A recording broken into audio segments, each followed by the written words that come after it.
Hey guys, I'm Abby. And I'm Shauna, and we're the host of a podcast called Anxious and Afraid. Do you love deep dives into true crime, The paranormal, strange history, conspiracies? Well, so do we, and each week we take turns surprising each other with whatever anxiety-inducing subject we are obsessed with that week. Tune in each week to hear Shauna mispronounce words. The guys on the lookout apparently asked for binoculars. Did I say that right? So the photos showed him and his colleague entertaining... Wait, am I saying it wrong? Yes! And listen in as Abby constantly asks too many questions. I was about to ask you a lot of questions, and I'm glad that you interrupted me. Continue. I would have told you to shut up. I don't know. I don't know what Stop I'm trying quizzing to me. do. Okay, you know, I did enough research. Let me just tell the damn story. Jesus. Continue. Episodes drop every Tuesday, available wherever you get your podcasts. And you can also find us at our website, anxiousandafraid.com. We're always looking for new friends, so don't forget to rate and subscribe.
Hey guys, welcome on back to State of Fear Podcast. I'm your host Chris, and with me as always is my good friend James. Man, I am glad to be back from the mountains. I mean, I love being up there, but I am glad to be back recording again. Vacation was awesome. Nice, dude. How's it going, everybody? Now, in case you guys didn't know, because all of our episodes previously have included my friend James, he was on vacation. Nice long vacation in the great state of Colorado. 19 days of glorious silence. Yeah, for those of you that don't follow us on social media, you didn't see any of his cool pictures. He went to the Alfred Packer site. He went and checked out his old childhood home that was haunted. Yes, I did. Took some pictures, posted them. So if you're not following us, go follow us on Facebook, Instagram, and Twitter. You Yeah. can see all those pics there. They were super cool. Did you have a great vacation? I had a fantastic time. I did a lot of work, though. I didn't do a lot of traveling, so to say. I did a lot of work on the house up there and stuff because it needs some things done to it. Okay. So, yeah, it was more of a work/fun vacation. I mean, I have one day where I'd beat the heck out of myself. Right. Then I'd have a lazy day, watch a couple movies. Nice. Got internet put in my cabin, unfortunately, but, you know, so be it. So the government still track you, huh? The government, that's right. Damn. Went and bought a nice 50-inch Roku TV for the house. Nice. And all I have is streaming services. I don't use, I don't watch regular cable or anything. We don't have cable like either. that. Yeah, So it's all streaming. all man. stream services. That's all you need. So we're all set, man, Nice, up there. dude. That's great. So That's awesome. I wanted to get myself set up in case this lockdown stuff keeps going or whatever. Because eventually, if we get ahead a few episodes or whatever, Yeah. I may go hide in the mountains again for a couple weeks and just work from up there. There Because you I've go. already tested all my work software and everything. Everything nice. works great up there. So Oh man, I was very happy. That But is a great place to work from. Oh man, absolutely. The view is Yeah. fantastic, and I'm just glad to be back here with you, brother. Glad I to miss have you doing back. this, but Yeah. man, let's roll with it. Yeah, man, glad to have you back. So as we mentioned, guys, we're available on you can find us on Facebook, Instagram, Twitter. Go follow us on there. You can see all the cool stuff that we post. You can also find us anywhere that podcasts are at. So go Yes. give us a like, send us a review, send us a rating. We would appreciate that. Absolutely, we would. Let us know what you think. Also, I'm doing a little contest here, a little review contest. So I found an old 1996 pack of X-Files postcards. So anytime you guys give us a review, send me a pic showing that you submitted a review, and then send me your address, and I will send you a X-Files postcard. Excellent. Yeah. So give us a review. Go give us a like, give us a follow, share with your friends. All that good stuff. And yeah, man. So why don't we go ahead and get started with the episode? Huh? Indeed, the truth is out there. It is. So tonight's episode is episode 25 on the state of Missouri. Mizzou. M-O. And no, we are not covering the Momo, the Missouri Bigfoot, because that's been covered 1,000 times. 1,000 times. We're going to do something a little more interesting. And I had an idea originally, way back when we started this show for Missouri. I was going to cover the Rex McElroy killing. Yes. Because I'm a big fan of that. It's the one where he was the town bully, and everybody hated him, but he held an iron grip over the town. And during one particular day in broad daylight, the town had a meeting to discuss what was going to happen to him. He shows up drunk as hell, tells everybody that they're not going to get rid of him. He goes out, walks to his truck. They all follow him out. While that happens, at some point, somebody shoots him in the back of the truck, in the back of the head with a rifle. Nobody ever goes to jail. Nobody confesses. Nobody is investigated. No, it was kind of like the Bernie story from Carthage, Texas. Yes. That church director guy who shot that old woman and drove him nuts. The Yes. town actually stood up for him because she was a mean old hag. Yeah, and everybody liked Bernie. Yeah. It's also very reminiscent of Roadhouse. Well, yes, it is. Yeah. But yeah, so, and even to this day, the cops haven't investigated it or anything like that because They probably hated him too. Yeah. So, yeah, I mean, it's a fascinating story. It's a fascinating true crime story. But in the last, 3 or 4 months, I've seen it pop up everywhere. So, Well, if everybody in town says, I didn't see nothing, yeah, how are they going to do it? They mean, can't place a witness or... there's a documentary limited series on it, too.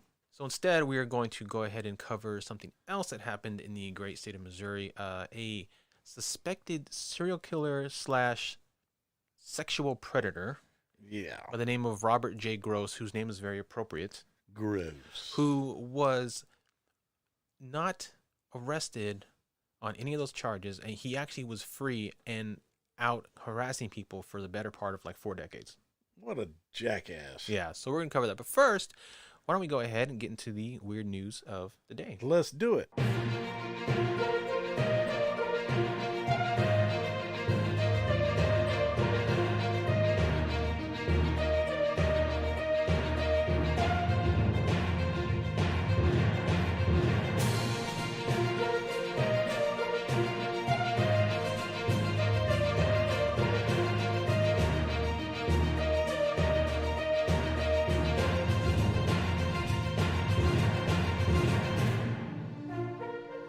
Man, that makes me feel important. I love that music, man. That's great. awesome. All right, James, what do you got for us today, buddy? Today's news story is a real interesting one. Title caught me right off the bat because... I know why.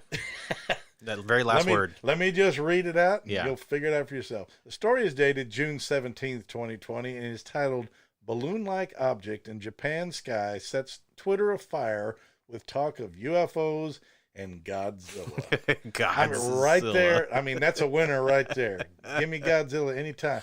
And there is an actual neat photo of it that I will try to download and find it. And you can post it to the again, social media. Facebook, Twitter, Absolutely. Instagram. Go follow us. Do it. Yeah, but yeah, post it on there once the episode hits. So, all right. So what is this? What is Godzilla is coming back to Japan, huh? Yes. All right. What do we got I going on? don't know if he ever left, brother. It probably didn't. He just goes in the ocean and sleeps, right? Yeah, it's one of That's my right. favorite memes from 2012. Okay. Was I mean, this is a little back, but it was so funny. There was a picture of a Japanese island. Okay. Beautiful green, but you know how everything was supposed to all go to hell on 2012. Yeah. And it said that morning there was a meme somebody put out, and I absolutely floored me. I died laughing. It says, "Meanwhile, off the coast of Japan," and there's a picture of Godzilla coming.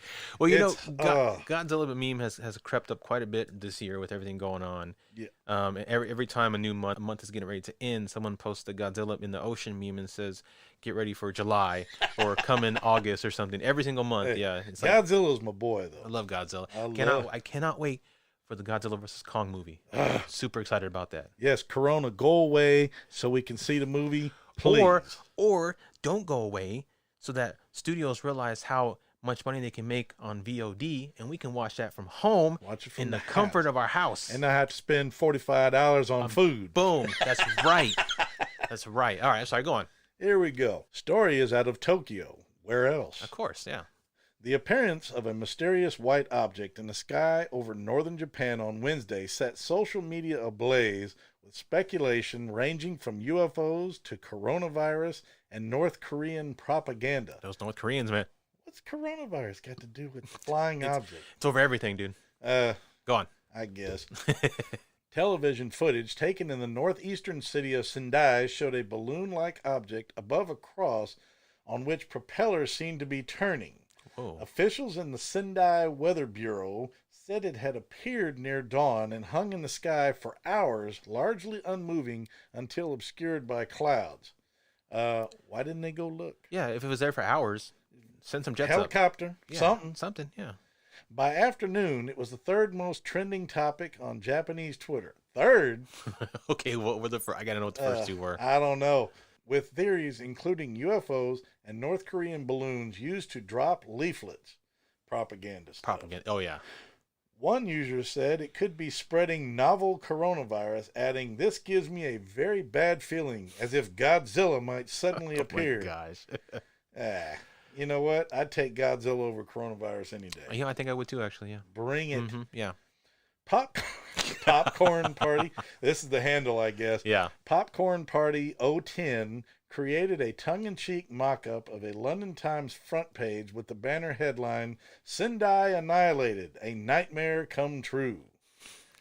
Oh, man. Nice. I hope it was a picture of Godzilla in full radiation breath. Oh, I hope so, yeah. Doing his thing. Fighting Mechagodzilla. There's no picture with this. I wish there was. Police could not be immediately reached for comment, and the Sendai government officials said inquiries were still proceeding with both the size of the object and its origin, as well as its function, which is undetermined. No move had been made to retrieve it as of late afternoon. Retrieve it? I mean, shoot it down. We have absolutely no idea what it is.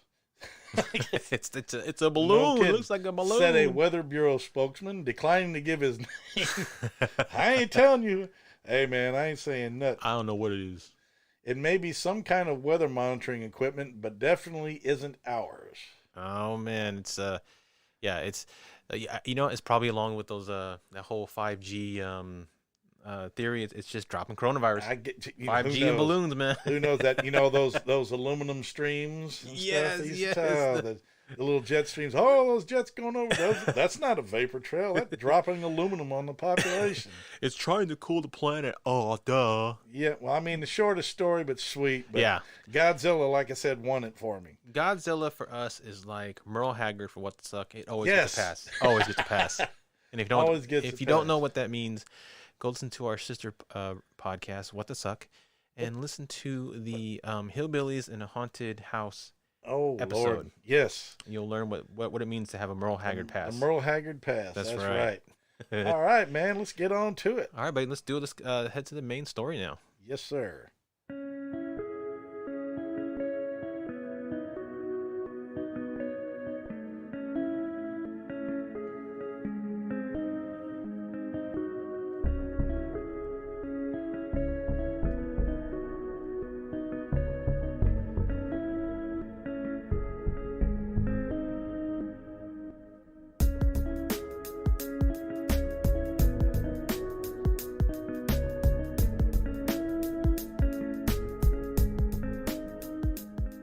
All right, so today's main story comes from one particular source.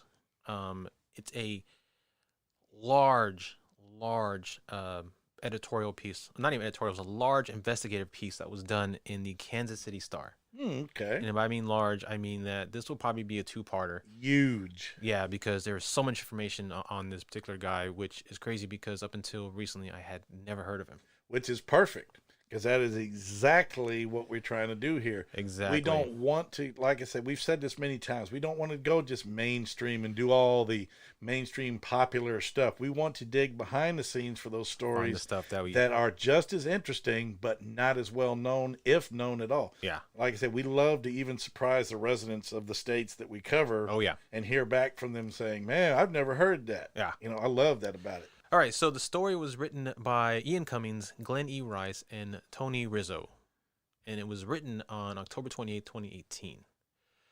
When Kansas City firefighters rolled into the Northland apartment complex shortly before 6 a.m. that summer morning in 2016, they uncovered a grisly scene. It was a witness who saw flames eating up a second-floor apartment where Ying Li, a 52-year-old woman, lived. Fires have been staged in several places inside the apartment, and Lee's body lay in the living room, decapitated. Yeah. I mean, I don't know why I act surprised. I mean, I That's just what- know this stuff happens in this country It's all what the we're time. covering, yeah. Why am I acting surprised? Please proceed. Yeah, Lee had been advertising herself online as a massage worker, police learned, a clue that would link her murder to a series of crimes that began in the 1960s. Homicide detectives suspected the killer was a man long known to police as an incredibly violent predator. Okay. See, I'm already going to put two and two together here. Sorry. Okay. No, go ahead. She is a massage worker, and he is a pervert. Yeah. So, yeah, this was- sounds like He was going for that happy ending. the whole happy ending Mhm, thing. And, yeah. And he instead went homicidal on and her, I don't so. mean that in an offensive manner, but I'm thinking that's how he was. Well, yeah. I mean, the thing is, she advertised herself as a massage worker, and Yeah. it was at her apartment. That's typically screams. Yeah. Hello. Or- yeah. It's like Craigslist. Yeah. It was not the first time they had connected him to a woman's death. It was not the first time they had connected him to a woman's death or a suspicious fire. Yet he remained elusive for more than 4 decades, and as the smoke cleared that morning, he was still a free man. Good Lord. The story of Robert J. Gross begins in an era before DNA evidence at the dawn of FBI's profiling science. It traverses Kansas City's heyday of violence, bypasses the modernization of police forensic techniques, and deposits Gross deep into the 21st century with his worst crimes unpunished. Generations of survivors, victims' families, and flummoxed detectives, I like that word, flummoxed, you don't hear that often, flummoxed, are familiar with Gross's bloody trail of death and destruction. Women he encountered a generation ago are still terrified to speak with him. Gross, through an attorney, declined to comment for this particular story. For the first time, the Star is revealing Gross's darkest secrets, presenting a full picture of the longtime serial murder suspect, his victims, and the prestigious efforts of police to catch a killer. It all started when he was only 8 years old. Bob Gross burned a hole in the crotch of a neighborhood girl's underpants while she was wearing them. What an asshole. 8 years old, already off to a horrible start. You little bastard.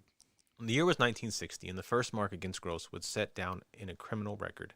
The incident with neighbor girl was brought to the attention of Gross's parents, a mailman and a Social Security worker who both served in the military and brought a certain strictness to their Kansas City home. Gross's mother in particular played the role of disciplinarian. She could be tough, and Gross hated her. He soon got into more trouble as a teenager. He was suspected of window peeping, and he would twice be caught breaking into homes. Gross's first arrest came in 1965. Police caught him in a neighbor's home, masturbating in the bathroom while wearing the panties of a young girl who lived in the house. He was 13. Ugh. You know, you hear stories about this all the time, but it never gets any easier to listen to. It's just disgusting. It is to have to be in that mindset. You don't want to be in that mindset, but it's like you have to actually to get into the story and learn about the story. Yeah, I don't want to skew too far from the path, but I helped put a sexual predator in prison for life. Oh, good. So Good. I got a little bit of justice there. The justice. I won't go into that Justice. right now, but yeah, we roasted that bastard. Good. 2 years later, he got caught again, sneaking into the home of a young mother who lived behind his parents near 61st Street and Tracy Avenue. The woman, recounting the story more than 50 years later, asked that her name not be published. Living in Colorado under a different name, she still fears Gross could harm her. In 1967, the young woman who recently moved into the house with her husband just before the birth of her first child. She said, "I felt safe in that neighborhood. When the couple went to bed that night, they left the windows open." This is 67. You know, No, it's absolutely. small town in Missouri. You feel safe. Always. Yeah. Yeah. You wouldn't lock your car. You don't lock your house. You know everybody in That's the right. neighborhood. Yeah, And that's when people were generally good. generally. But that sense of safety soon faded. They heard noises outside their bedroom window. Later, they suspected it was the teenage Gross who lived in the basement of his parents' home just across their adjoining backyards. Damn basement dwellers. She said that could have been good window peeking if you were into that. She started noticing things out of place, coming home to find a cupboard open, a shade left up, or some money missing from the dining room buffet. It wasn't quite enough to call the police, but it bothered her. Gross finally got caught in the act one night when the young mother took her child to her parents' house while her husband was out of town.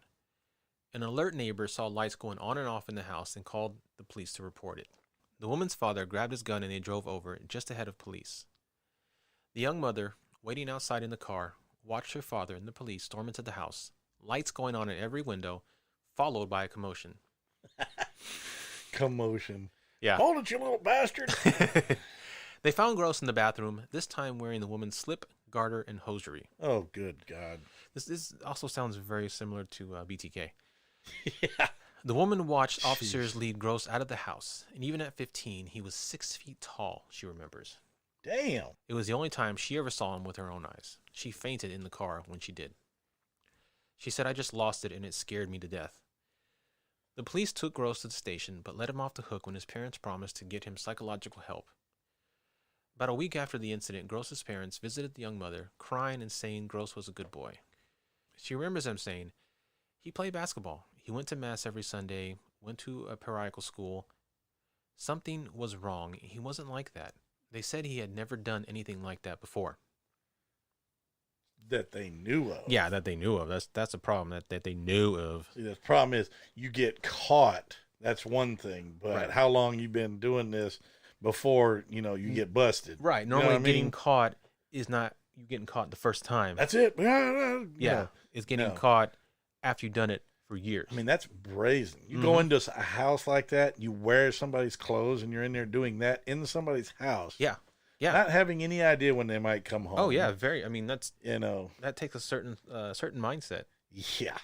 Sometime after, the woman received a call about Gross from a social worker who assured her that such behavior was not unusual for a boy that age. That's a little more Horse than shit. it's a little more I'm than sorry, 15 years old with your hormones going crazy. Yeah, I try to keep the cuss words to a minimum on this show, but that's horse crap. Yeah. I mean, I'm I'm sorry. When I was 15, I was very much into like girls and sex, but I didn't do any of that stuff. That's beyond. Yeah. I'm not going to run to the neighbor's house and put on her panties and robe and do all this stuff and go and Right. yeah. Yeah. No. Experts understand those burglaries very differently today.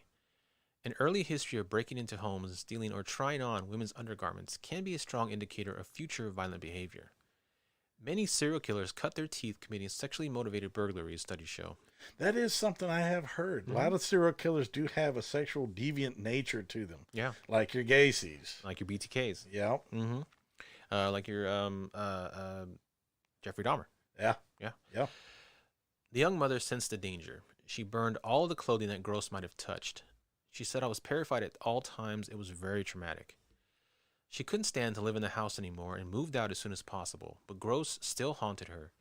Years later, while looking for a new house in South Kansas City, she made an offer on a home on 87th Street, only to find out the Gross family had moved in nearby. Oh, Lord. She scrambled to get out of that deal. I would too. Yeah. Yeah, I'm now out. You're like, nope.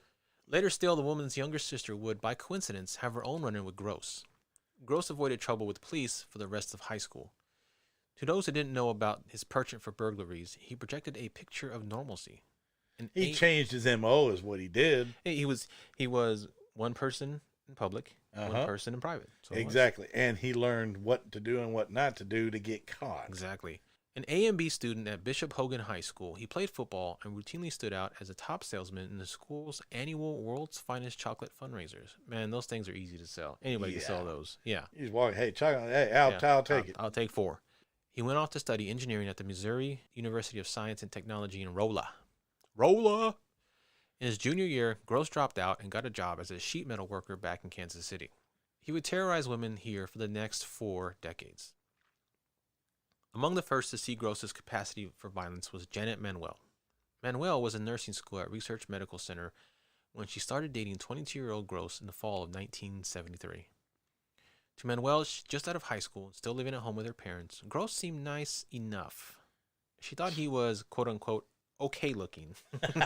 Low standards, buddy. Yeah. He bought her little presents. She allowed him to take naked photos of her. Oh, never a good thing. Don't ever do that. Don't ever do that. She met his parents, an aggressive mother, she recalled, and a meek father.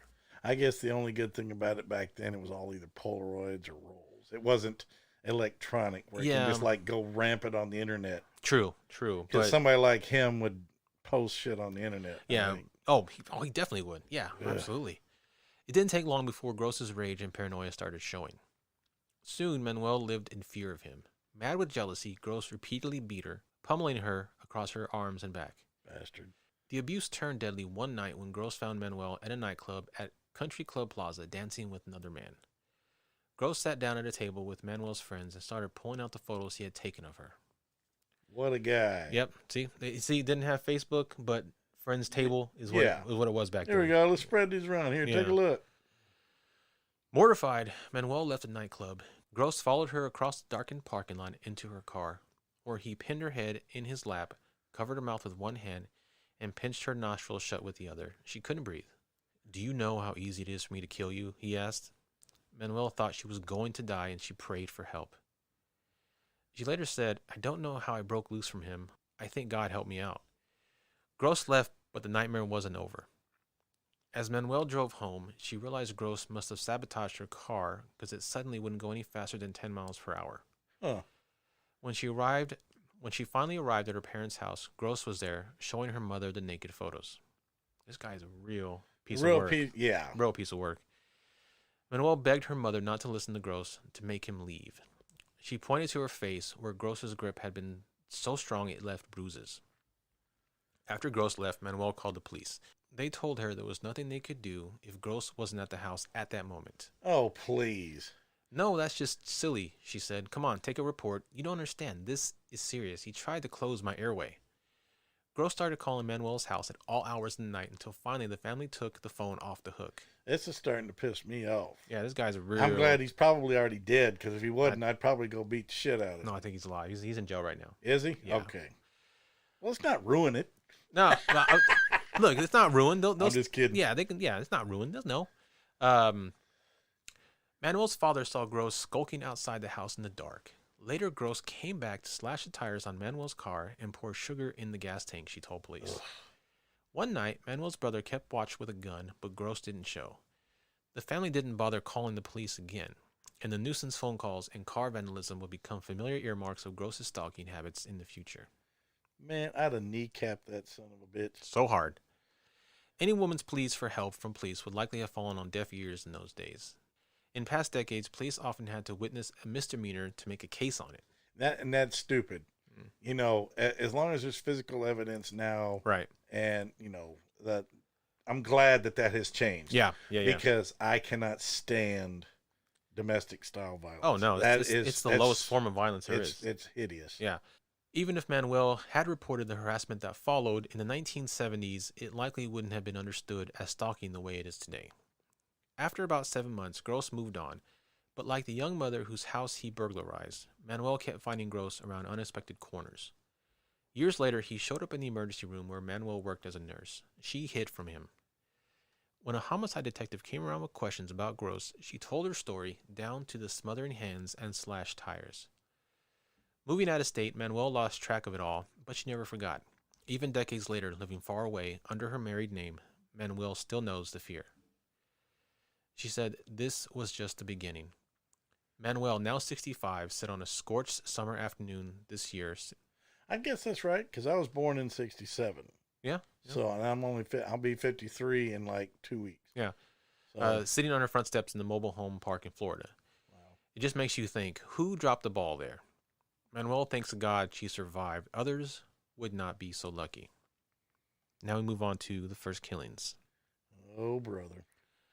When Robert Gross pulled up in his blue Plymouth Duster at the VIP Health Studio and Massage Parlor on Truman Road, again, you sense a pattern here? Yes, I do. Few knew him as a violent creep. That's putting it mildly. Friggin' perv. At 27 years old, Gross stood 6 feet tall, a well-muscled 180 pounds. He dressed casually, but carefully, trimming his beard close. I'd like to take my 32-year-old, well-muscled, 6-foot tall, 320-pound ass and break his 180-pound ass in Across half. your knee. Like, Yeah. snap it. Yep. He worked as a sheet metal worker, but seemed more interested in his extracurricular activities. Soon, he would be a Suspic.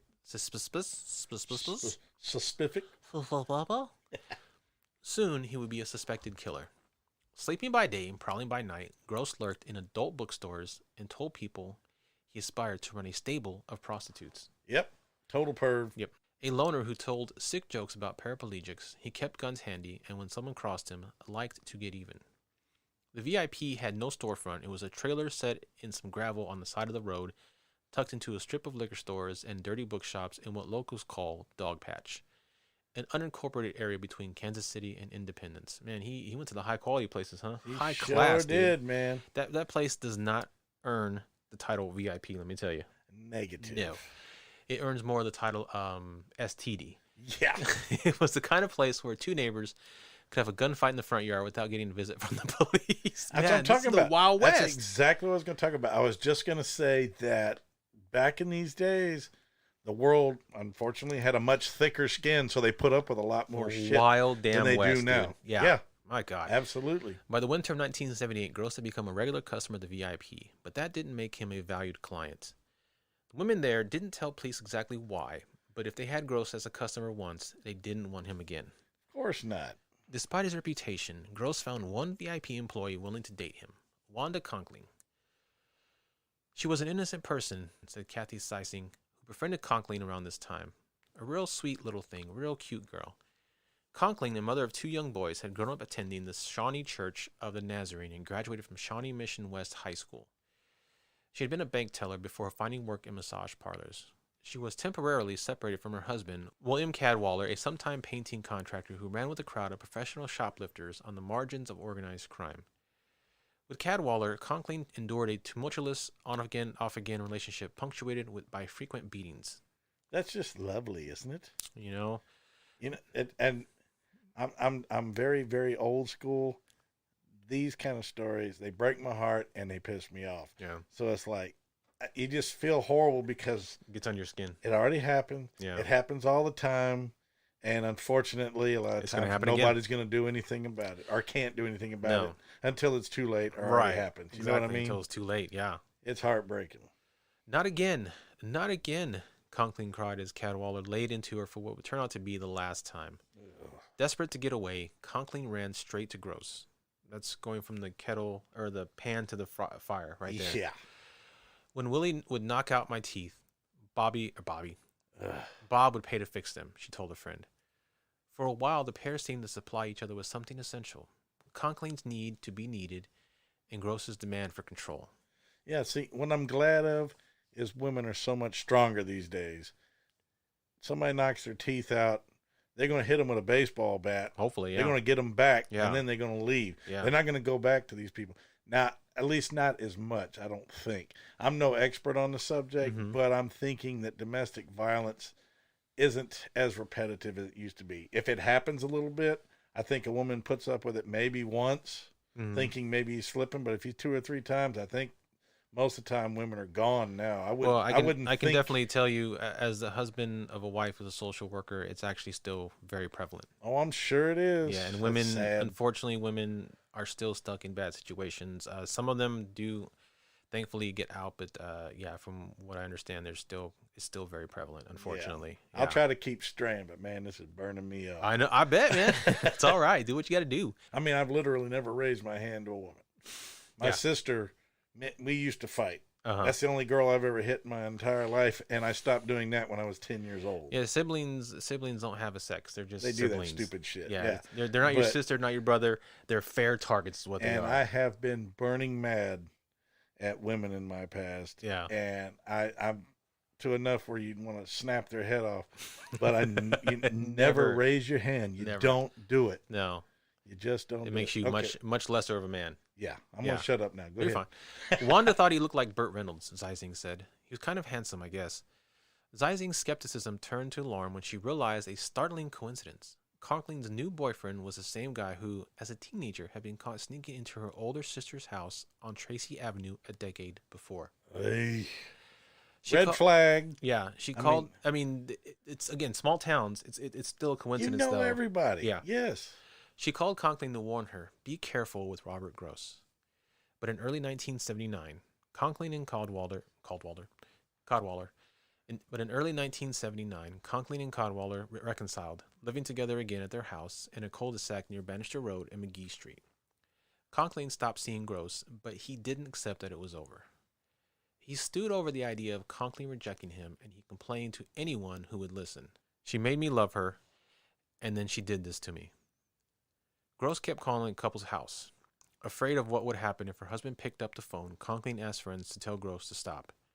Conkling told friends she was getting scared because a car kept pulling into her driveway at night, shining its headlights through her front windows and driving away. On Monday, February 5th, 1979, a friend told Gross to let it go, that Conkling and Codwaller were leaving the next day on a second honeymoon. Gross snapped back that he was going over to confront them before they left. They were both never seen alive again. Great. Friends called the house the next day, but no one answered. For the rest of the week, every time a mailman came by, he noticed the front door was left open. The family dog, a Great Dane named Cleo, who usually barked at him, had disappeared. Finally, that Friday, a neighbor called the police. Officers discovered the bloody bodies of husband and wife intertwined on their living room floor, killed execution style with a shotgun. Codwaller's body showed scattered wounds from 12-gauge pellets in the arm, shoulder, back, and head. Conkling lay with her head on her husband's chest as if she had come to his aid. A shotgun blast had obliterated her face. Okay. Shotgun blast. Small town. Why didn't anybody hear it? Because, again, as we mentioned earlier, this is the type of town where two neighbors can have a gunfight in the front yard. That is true. And nobody called the police. I digress. So there you go. Have it. All right. Someone had come through the front door and killed them just as they prepared to leave on their trip. The couple had plane tickets to California booked for that Tuesday, the day after they were last seen alive. A suitcase, also torn by a shotgun blast, sat by the front door. Now, didn't this crazy SOB tell somebody he was going over there to see them and stop them? He sure did. Witness. Yeah, witnesses. Hello? Absolutely. Say, hey, he went over there and now they're dead. You need to question this fool. Exactly. You would think so. Golly. Wanda's friend, Kathy Zeising, saw it on the news. She couldn't mistake the couple's house. During the recent rocky period, Codwaller had painted a large heart on the front of their house with the inscription, Wanda and Will, 1976 to 1979. Zeising went straight to the nearest police station and told officers Gross was the killer. Oh, I stand corrected. There we go. Conkling's two sons, ages 7 and 12, lived with their father. He spared them from the details, but told them it was Gross who killed their mother and stepfather. For most of their lives, the brothers didn't know much about what happened to their mother or about Gross's other crimes. Only decades later did they learn the rest of the story. Well, why don't we go ahead and take a quick break? I think that's a good place for a break. I need a water break. Let's kind of clear my head, and then we'll come back. Absolutely. Sounds good.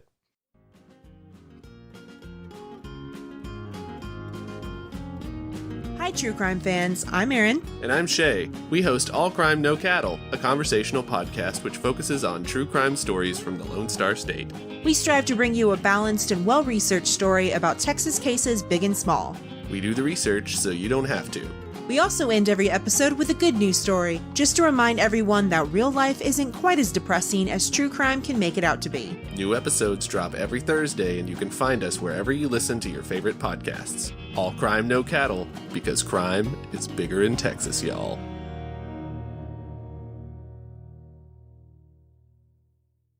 Immediately after finding the bodies, Kansas City police assigned a special 12-member squad to investigate. 12 members to investigate Robert Gross. Jeez.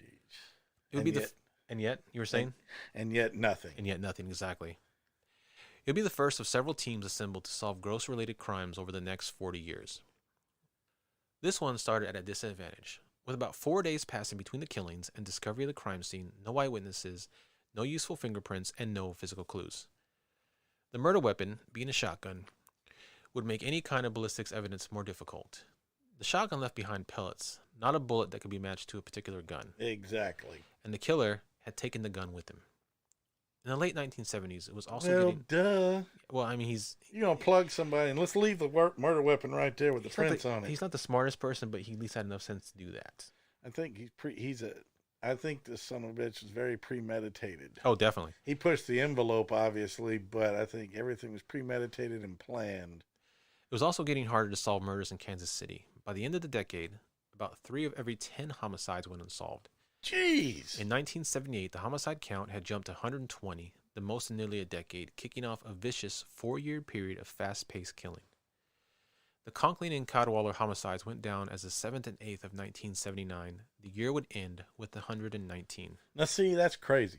Now, That's a dangerous- 119 is like a weekend in Chicago, Mm-hmm. but For a small town, from Missouri in a small town, That's that a lot. is a ton. that is a lot. Detectives soon learned about the love triangle and Gross's collision course with the newly reunited husband and wife. They surmised that a jealous Gross killed the couple. Adoy. You think? Especially when you have somebody who called and said Gross killed him. Gross killed him. He said he was going over there to confront him.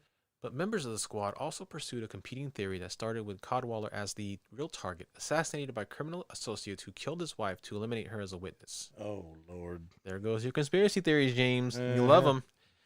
Police knew Cadwallader's was part of a shoplifting ring connected tenuously Ah, that's true. to the Kansas City mob run by brothers Nick and Carl Civella, Uh-oh. who were Italians. Italians, who were then at the height of the reputation for gangland hits. Wow. These were wild times in Kansas City. A mob war rocked the city with explosions, bodies left in car trunks, and shotgun murders in restaurants. You know what? That is surprising to me. I never even thought for a minute Kansas City at any point ever had a mob problem. You know, I've never heard that before. Yeah, you don't hear about Missouri or Kansas City having You don't? mafia at all. No. Crazy. That's pretty cool. 4 days after the bodies were found, a police major told the Star that the investigation was shifting towards Willie Cadwallader as the main target of the killing. Members of the special squad plumbed the depths of Cadwallader's underworld connections, plotting through the labyrinth of blind alleys, running down bits of gossip, and searching for reasons why someone might want him dead. They I can think of several. Yeah, I can too. I mean, then again, how tough are you really when your crew is a crew of shoplifters? Yeah. What are you in for? Shoplifting. I stole some gum. They probed his standing among the crew of thieves selling stolen merchandise through Tiger's Records, a store on Independence Avenue operated by mob figure Anthony Tiger Cardarella. So they would steal from other stores and resell it in their own store. Yeah, it's pretty lucrative in Strange, Kansas but City, huh? yeah. And then back then, but then they don't trace records and stuff, so they'd be like, "Where are you getting all this money and all these all this stuff? There's no invoices here for any purchases, but yet you're selling all this stuff." They questioned associates named Blondie Joe, Big John, and Bobby D. And they drove to the... That's just how they all sound in my head. When That's I was right. reading it. Yeah, yo, man. They drove to the federal prison in Leavenworth to interview an inmate who dismissed them with a 4-letter word. They flew to Portland, Oregon, where they were told Cadwallader feared being murdered at the behest of a fellow crook whose wife he had angered. They then came back and drove all the way across Missouri to find out that story was bunk. Wow, that sucks. Yeah, he pissed me off. You go kill that bastard right now. You understand? You're not getting any cannolis with your dinner tonight. Right, you tell Bobby D and Blondie Joe I see you. You check them out. That's right. It was a terrible, terrible mafia, but whatever. That's okay. They put the couple's mailman under hypnosis. Oh my God, I can't believe I'm reading this sentence. They put the couple's mailman under hypnosis. Oh, Lord. At the same time, detectives came up empty-handed with the Cadwallader theory. Members of the homicide squad were still conducting a parallel investigation focused on their first subject, Robert Gross. Police found out how Wanda Conklin met Gross at the VIP massage parlor. The women who worked there told detectives that Gross was weird. Technically, company policy forbade Wanda from dating Gross because he was a customer, but the owner made an exception. He knew about the beatings Wanda was taking from her husband. Women working in massage parlors had reason to be on edge in 1979. Wanda Conklin was a third to be killed in the area within a year. The previous May, a massage parlor worker had turned up dead in the Missouri River, killed by her boss. In October, in Sedalia, a suspicious fire at a massage parlor killed employee Sherilyn Stark. Police investigating Gross talked to his neighbors and started putting together a picture of a dangerous man. Some told of the guns Gross kept at his house, including a 12-gauge shotgun, the same as the gun used in the killings. Okay, that was 79. Mm-hmm. He started his rampages and his escapades in the 67, 68 years. So he's already gone like 12 years. 12 years untouched. Untouched. One neighbor described how Gross ranted about hating women and hating his mother. Learning that Gross had a job with a construction company, a couple of detectives interviewed his boss at a work site at the University of Kansas Medical Center. They asked if Gross had been there the week of the killings. The boss said Gross left on Monday, the day Conklin and Cadwallader were last seen alive. Gross told his foreman he was taking the rest of the week off to, quote, straighten out family problems, end quote. Gross's parents at first refused to talk. When they changed their mind, Gross's mother said her son was a quote-unquote good boy and wasn't seeing any girls. He came home every Sunday to drop off his laundry, she said. In fact, the detective had just missed him. Gross had not mentioned any of his friends getting killed, and 3 days after the bodies were found, Gross showed up at a police station with his attorney, who insisted that officers could not ask Gross any questions.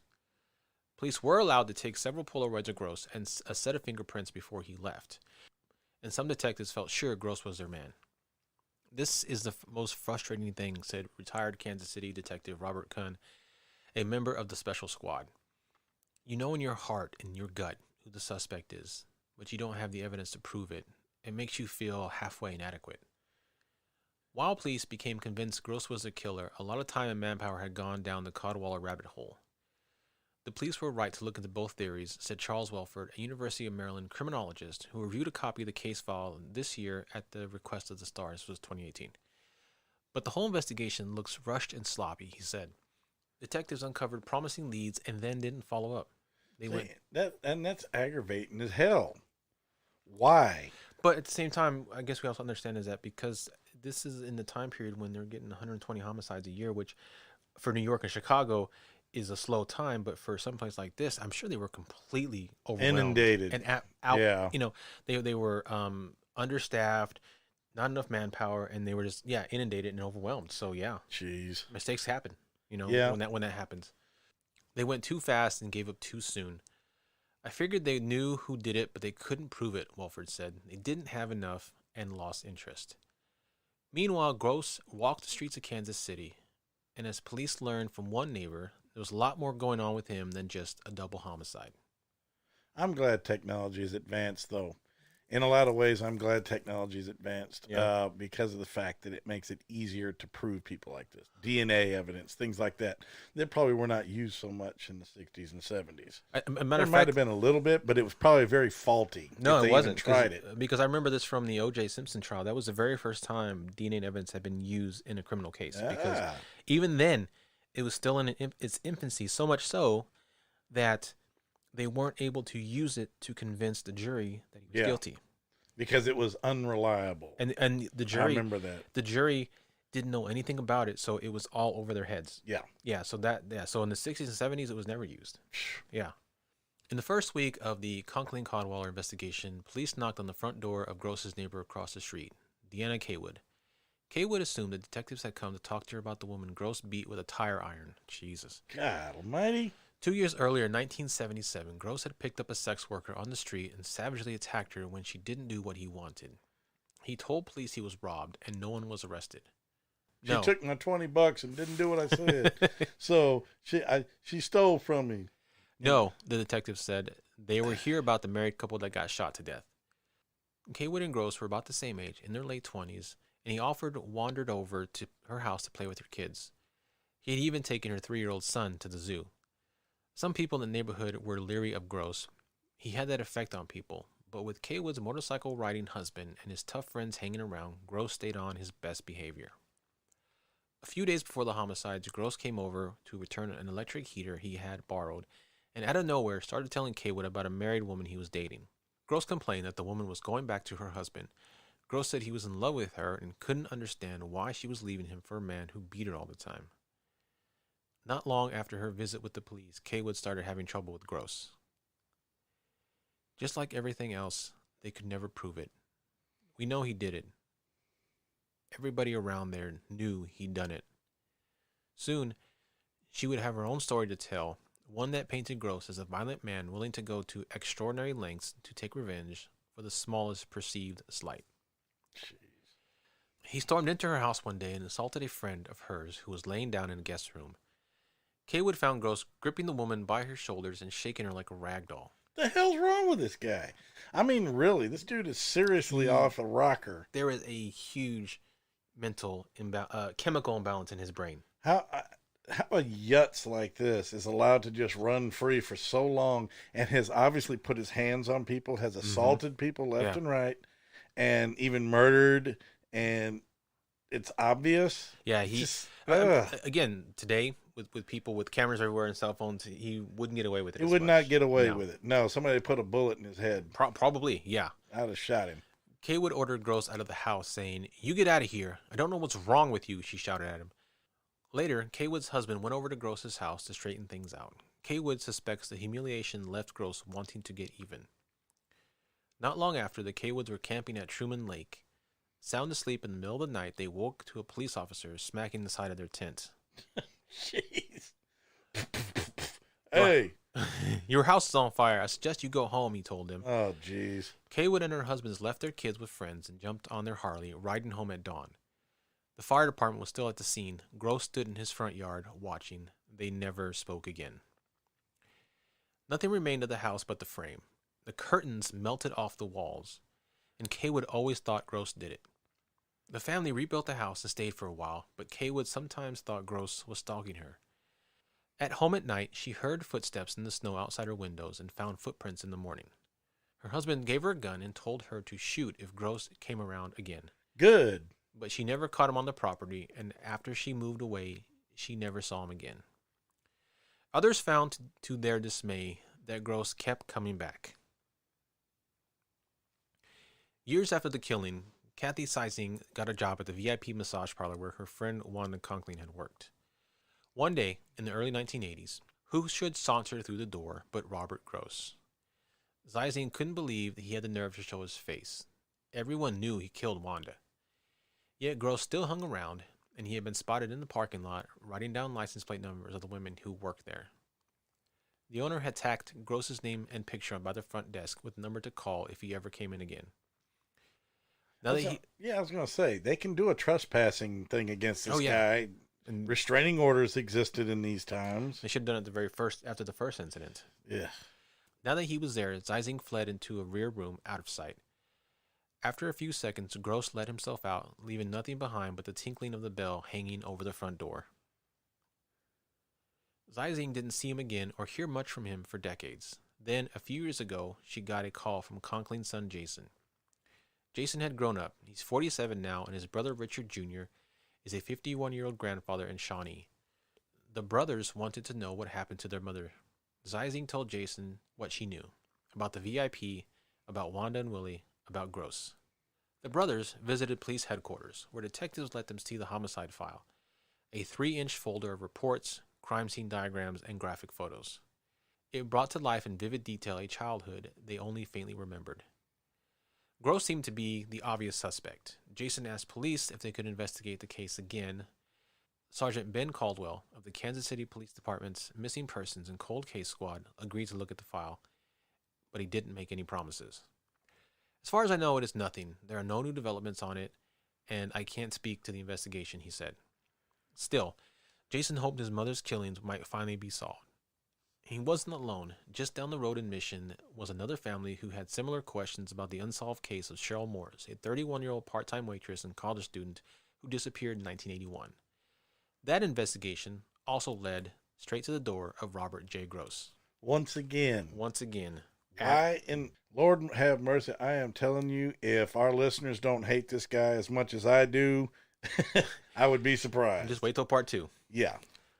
Cheryl Morris had no way of knowing who she was dealing with when she met Robert Gross. Had grown up in the 1950s, riding her horse, Maria, on the family farm in Belton and winning ribbons at the American Royal.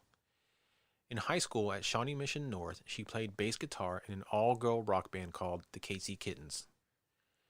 When she scored tickets to see singer Gino Vanelli at the Uptown Theater, Morris brought along her little cousin Debbie and talked her way backstage to meet the band.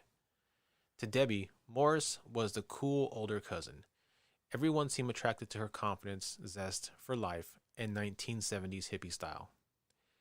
Morris, 31, stayed close to her family while she was going to college part-time in Kansas City. She took classes in Longview Community College and waited tables at Patrico's Mexican restaurant at 99th Street and Holmes Road. And that is where Gross found her in 1981.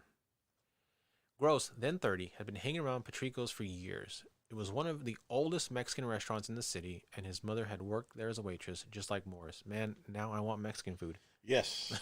Morris and Gross went out a couple times, but she rejected him because of his sexual advances. She said it was weird. After that, Morris started having car trouble, which a mechanic diagnosed as sugar in the gas tank. Oh, God, here he goes again. Just as happened to Gross's former girlfriend, Janet Manuel. Mm-hmm. The harassment followed a stalking playbook that would become clear to investigators later. Someone cut the wires to the headlights and taillights of Morris's car. One night in the Patrico's parking lot, she found the tires slash. Gross kept calling Morris at home and at work, and her fear of him is the last thing relatives remember her talking about. They said, quote, "He wouldn't take no for an answer," said cousin Patrick Cook. She was scared of him. When Morris again refused to go out with Gross, he exploded. "You don't have to worry anymore because you will not see him or anyone else again." At about 9... Okay, another red flag. It's a threat. And if people know this and hear this, and they're not... Yeah.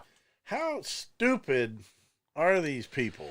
You know, it's, again, the 80s is still, I want to call it still a sort of innocent time, you know? Yep. Sort of, maybe, but not really, but it's a small town still. Yeah, I need to quit acting like I'm so surprised that there are people like this in the country. You're going to be surprised the entire episodes. Yeah, this... At about 9:30 p.m. on November 4th, 1981, Morris finished her shift at Patrico's and called a friend from school to say she'd come over to study for an exam. Then she walked out the door and vanished. Morris's family, immediately sensing something wrong, reported her missing. Kansas City police found Morris's car outside her school friend's apartment, but the friend hadn't seen her.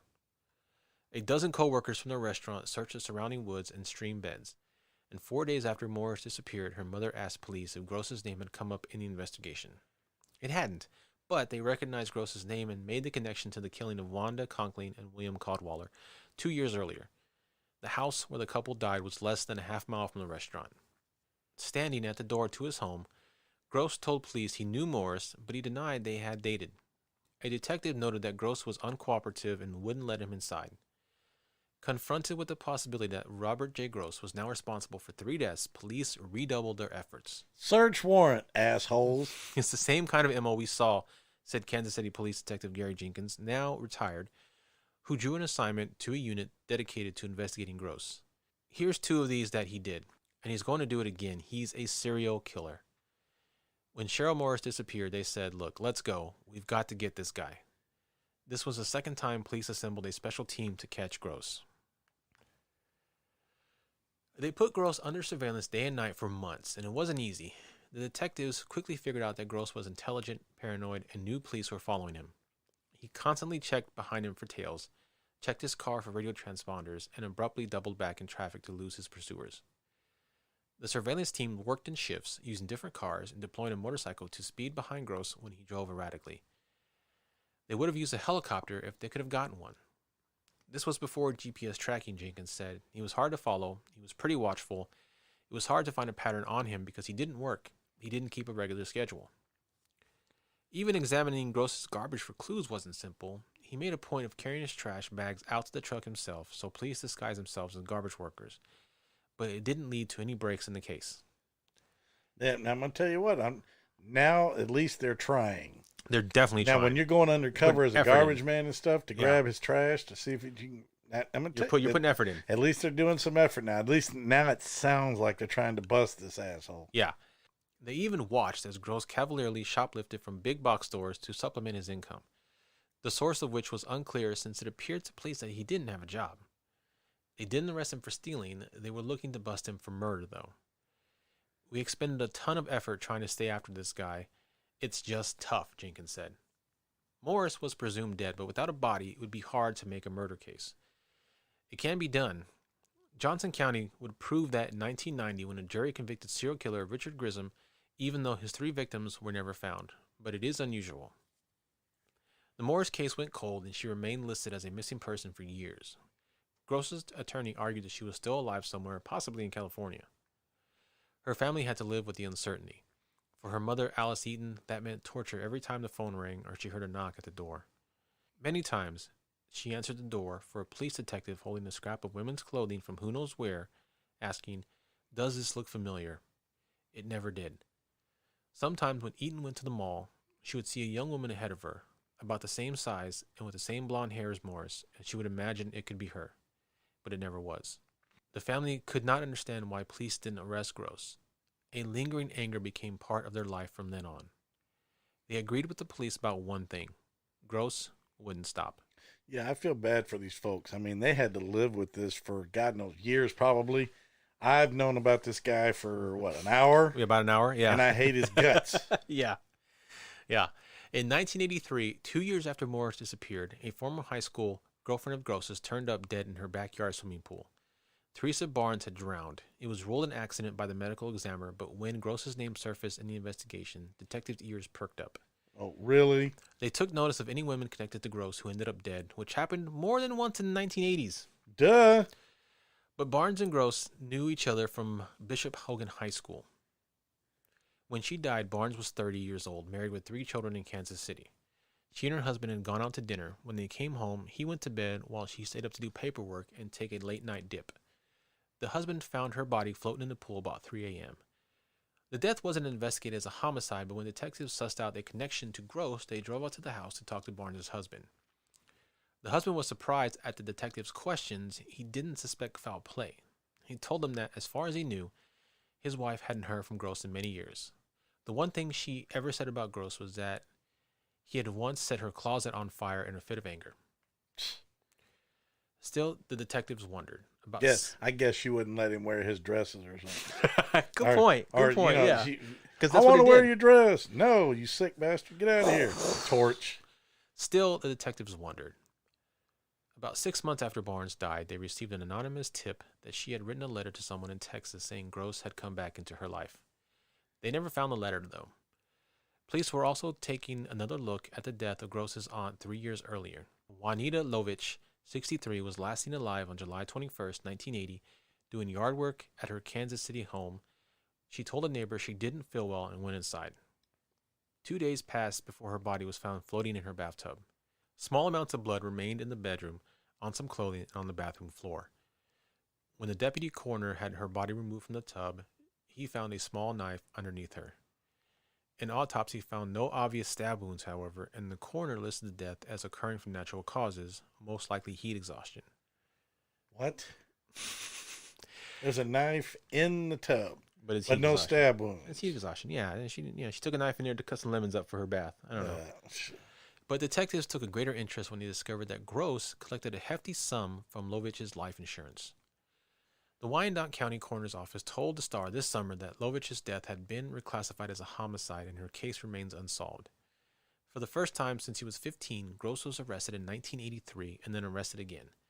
In one case, police accused him of stalking a woman into a laundromat on Warnall Road and groping her. In the other incident, prosecutors charged Gross with indecent conduct. In both cases, prosecutors dropped the charges when the victims didn't show up in court. Other complaints similarly went nowhere. One woman said Gross stole her underwear and a swimsuit in burglary, returning the swimsuit top with the nipple area cut away. Police also suspected that Gross was the man who followed a woman into a grocery store to give her a flower shortly before she received a series of threatening phone calls and someone broke into her house. And on it went. Women across the city ran the risk of crossing paths with Gross and had no warning of the danger. Who would be his next victim? Seemingly unable to stop him, police reached out to experts just to try to understand what kind of serial killer they were dealing with. In the 1980s, it was probably the FBI's task force they had. Yeah. In 1984, 3 years after Morris disappeared, police commissioned a psychological profile of Gross from Richard Dunlop, a local specialist in neuropsychological testing. Dunlop summarized his conclusion as such. We can assume antisocial personality disorder together with compulsive traits, avoidance, borderline sadism, and marginally paranoid thinking and behavior. Today, psychologists suggest 2 possibilities. Gross's crimes may have been driven by a condition called borderline personality disorder, or he could have been a psychopath, possibly both. Borderline personality disorder would explain how quick Gross is to create intense but unstable personal relationships. It's called the Jekyll and Hyde scenario. A man seems nice during the honeymoon phase of a relationship. Then the woman notices he's a little clingy, jealous, and possessive. She distances herself, maybe breaks things off. That's when he attacks, with fists, a tire iron, or a shotgun, whatever is at hand. Bipolar, perhaps? Yeah, well, that's what the borderline is. Yeah, I guess so, yeah. If he's a psychopath, he doesn't really care about the women. He cares about being disrespected by anybody, and he'll kill to punish him for it. Oh, great. I'm going to go disrespect this guy and dare him. I'm going to go talk about his mother and tell him to bring it on. This modern analysis wasn't available to police in the 1980s, even as they recognized a clear pattern of behavior. The burglaries, abusive relationships, harassing phone calls, car vandalism, and stalking. Most serial killers are caught within 5 years. Gross was not. But as his obsessive persecution of women continued, he did slip up in spectacular fashion. And I cannot wait. Is where we will pick up next week. Part 2. That's Part right. 2. I cannot wait to hear how they brought this bastard down. Yeah. It's one of those things where it's one of those like those characters on TV or in movies where they're so despicable, but they're so untouchable that you know in the end their comeuppance is coming and it's going to be so sweet. It's like me in 77 when Darth Vader collided with that other TIE fighter and spun off into space and got away. Yeah. I was pissed. You were pissed. I was pissed. Yeah. I was like, damn it. I spent my 50 cents. I wanted to see that. I wanted to see Darth Vader get killed. All right, buddy. Well, why don't you tell the fine folks at home once again where they can find us? I'll be glad to, sir. You can find us on the fourthhand.com network along with our sister project, What the Suck, as well as several other fine shows. Good people, give them a listen, give them a shout out, give them a review, help them out. You can also find us on the Big Evil Facebook. You can find us on Instagram, and we are now, like I said, on Twitter. Yes. Quite extensively, actually. Our Twitter account's blowing up. Hit us up. Send us a comment. Send us anything, suggestions Please. for stories, anything. Send it to us. We want to hear from you. We love you guys. So, send us some reviews. Send us some ratings. That's right. Also, if you have any personal stories, this is something we're trying to integrate. We've had some episodes where we've had some. We've missed out on a few. Yeah. But we'd like to have a personal encounter on every episode if possible. All right, James. Well, I don't know about you, but I need a shower, and then I'm ready to head on to the next part. Yeah, I need to go dunk my head in a tub of ice water. So let's head on down the road, man, and we'll see you for part 2. All right, guys. We'll see y'all next week.